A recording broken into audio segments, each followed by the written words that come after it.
1200 میں جبکہ التتمش دہلی کا حکمراں تھا، کئی لوگ سمرقند سے پناہ ڈھونڈتے ہوئے دہلی آئے۔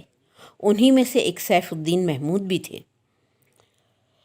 انہوں نے التتمش کے ایک راجپوت وزیر عماد الملک راوت ارس کی بیٹی سے شادی کر لی۔ ان کی 4 اولادیں ہوئیں۔ انہی میں ایک حامی الدین امیر خسرو دہلوی بھی تھے۔ امیر خسرو ابھی چھوٹے ہی تھے کہ ان کے والد کا انتقال ہو گیا۔ اب ان کے نانا عماد الملک راوت ارز نے ان کے سر پہ ہاتھ رکھا اور اس طرح ان کی پرورش ایک راجپوت گھرانے میں ہوئی، اور یوں مشترکہ تہذیب امیر خسرو کے خون میں شامل ہو گئی، جس کی چھٹا جگہ جگہ ان کے کلام میں پائی جاتی ہے۔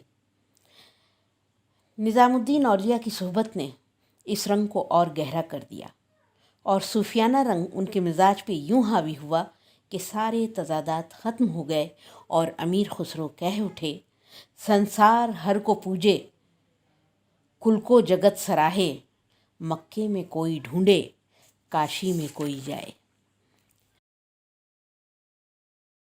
بلبن کے بھتیجے ملک چھجو سے امیر خسرو کی بڑی دوستی تھی، یہاں تک کہ امیر خسرو ان کی موسیقی اور شاعری کی محفلوں کی روح رواں بن گئے۔ ایک دن ایسا ہوا کہ بلبن کے بیٹے بغرا خاں ان سے ملنے آئے۔ بغرا خاں خود بھی شعر و شاعری کا ستھرا مذاق رکھتے تھے۔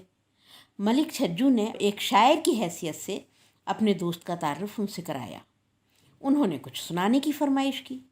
امیر خسرو نے پوچھا: ہندی میں سنیں گے کہ فارسی کلام پیش کروں؟ بغرا خاں نے ہنستے ہوئے جواب دیا: دہلی کے ہو تو ہندی میں ہی سناؤ گے۔ ملک چھجو نے جواب دیا: ایسی کوئی مجبوری نہیں، خسرو فارسی کے بھی بڑے پائے کے شاعر ہیں۔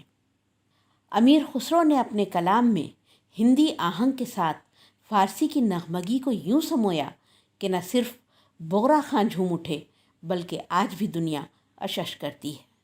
کہا جاتا ہے کہ جب امیر خسرو اپنی یہ غزل رات کے سناٹے میں اپنی مترنم آواز میں گاتے تھے تو ایسا لگتا تھا جیسے فطرت بھی جھوم رہی ہے۔ لیجئے وہ غزل آپ بھی سنیے۔ زحال مسکین